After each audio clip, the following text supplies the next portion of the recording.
There's so much drama going on right now. Hey, what is up all my social climbing friends? It's Dustin and I am back with another video. Why you guys watch me, I don't know, but I am so very thankful for each and every one of you. You like me right now. You like me. Girl, bye. You ugly as fuck. You look like my foot. Ah! Execute yourself. But if you clicked on this video, you want to hear me and my feedback on the Tanacon situation with Shane Dawson doing his 3-part mini-series, so let's just get straight into it. I'm pretty sure that if you're watching this, you've already watched all 3 parts of Shane Dawson's videos that he uploaded. I want to start out by saying that Shane Dawson really came for our wigs in the drama community. Yeah, I just want to take a second out to say that I did not know that I had this humongous booger in my nose, so I do apologize. It is not worth refilming this video for. It's fucking gross. Sorry, bye. This bitch disgusting. Because he brought that fire, son. The videos that he put together with this and the facts that he got, the statements, all the receipts, was just like on some next level shit. So props to Shane Dawson on that. You guys know I love Shane Dawson so much. But the topic of this video is basically going to be me discussing if I think Shane Dawson let Tana off the hook kind of easily. So let's just get into a little bit of a recap with what went on. Like the first 2 videos, they were pretty good. I thought they were alright. They were very, very, very dramatic. I think in the first video, Shane actually interviewed the guy Michael Weiss, I think his name is.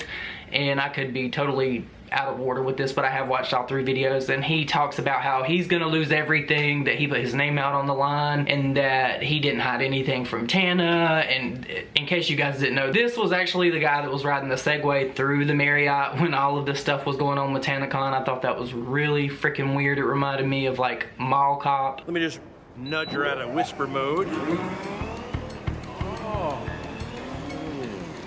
And overall, I kind of really like, I feel bad for this guy in a way, but I kind of don't, and we'll discuss that later in this video. I do want to say that there was actually some tea that was dropped on this guy by the old wife life. If you do not watch her, if you do not know who she is, she actually was not going to make a video about Tanacon, but she actually did a pretty good video with some stuff that you may not actually know about this Michael character. I know that I had never heard of him before, but apparently he used to like plan events for Viners and things like that. So throughout this whole documentary series, we see flashbacks of what went on at Tanacon, and we see Tana reacting, we see this guy Michael reacting, we see them planning things. And I do want to point out that at the beginning of, I think, this 3rd video, Tana is talking about when they're planning that people like to be oppressed, people like sitting out in the rain, people like doing things that might actually mean something to her as a fan, I guess. To me, I think that was very, very, very gross for her to say. Nobody likes sitting out in the heat. Nobody likes baking in the sun. Like, have you seen these people? These people look like they were totally like 3rd degree burnt. Like they're gonna be leather next week. This whole thing's been blown out of proportion. And Tana somehow thought that that would be like interesting or funny for her to say. I really have to disagree with her on that.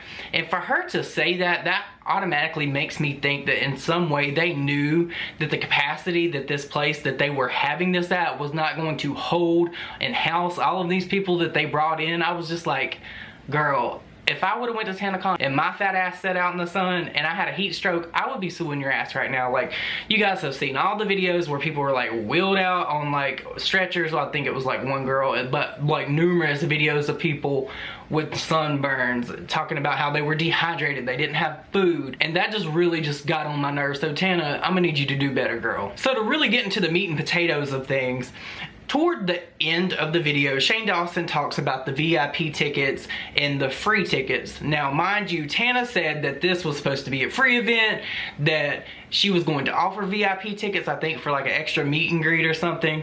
And come to find out, Shane Dawson got the receipts that there were actually like 5,108 VIP tickets sold and like 300 free tickets. That to me definitely raises a red flag. It's like, is this a scam? Because it's a total scam alert red flag for me. Why, if it's a free event, you do not get to say and label this as a free event if you only gave away 300 tickets and sold 5,000 VIP tickets. And honestly, with those ticket sales, 5,000 VIP tickets and 300 free tickets. There was not a difference of 15,000 people that showed up to this. So that totally right there, aside from what Sanders Kennedy said in his video from the police report, that totally debunks the fact that there was ever 20,000 people there. I want to really know who came up with that number, who taught them how to count. Like, you stupid. They're not. What's 9 plus 10? 21. You stupid. Like, I don't understand it. If these people knew that they sold 5,000 VIP tickets at like what, $65, $70 a piece, they knew that this was not going to work off gate, because in Shane Dawson's video they talked about the capacity, and the capacity listed on the website for the Marriott I think was like 1,100 people or 1,000 people. So this to me definitely, honestly, in my opinion, it sounds like a fucking scam. This guy that put all of this together, I don't want to say it's completely his fault, because you have Tana over here talking about, I've invested my own money and da-da-da-da-da, but then come to find out in Shane Dawson's video, she was actually talking about how this guy Michael said, well, my money is your money. Like, people say that shit all the time. I might be kikiing with my friends and I might be like, yeah, girl, I got you, and I might pay for something for my friend, but ultimately, like, she's not in charge of my bank account. Like, there is no way that Tana should have got up on camera and said herself that she had actually invested her money in this. It did not sound like to me, from what I've seen in the video, that there was a single red cent that came out of Tana's own personal bank account. Like, very close to the end of the video, you see Shane Dawson coming, like, I think into his living room or something, and he's got this sheet of paper and he goes over this list of stuff and he talks about the facts of Tanacon. And he goes on to say that ultimately Veep ticketing company, which is something that I've never heard of before, and I actually tried to pull up their website. I found it, but they literally have no information about who's in charge of Veep. It's actually Veeps, not Veep. Veep is a TV show, which is actually very funny. If you don't watch it, you should go watch that. What the fuck, Amy? I am putting out 2 fires in there, and I turn around to find out that you have set fire to the fucking fire truck? But you cannot get any kind of information. On Veeps, it says VIP made simple. Create VIP ticket packages for your fans in minutes. I'm just gonna go ahead and hit get started to see what it says. So it basically, like, you have to make an account, so I'm not gonna do that. But there's literally no information. You know, with most credible organizations and businesses, they have like a list of the CEO and all that type of stuff on their website, contacts for support. Literally the only thing that is on here is frequently asked questions, support, privacy, and terms.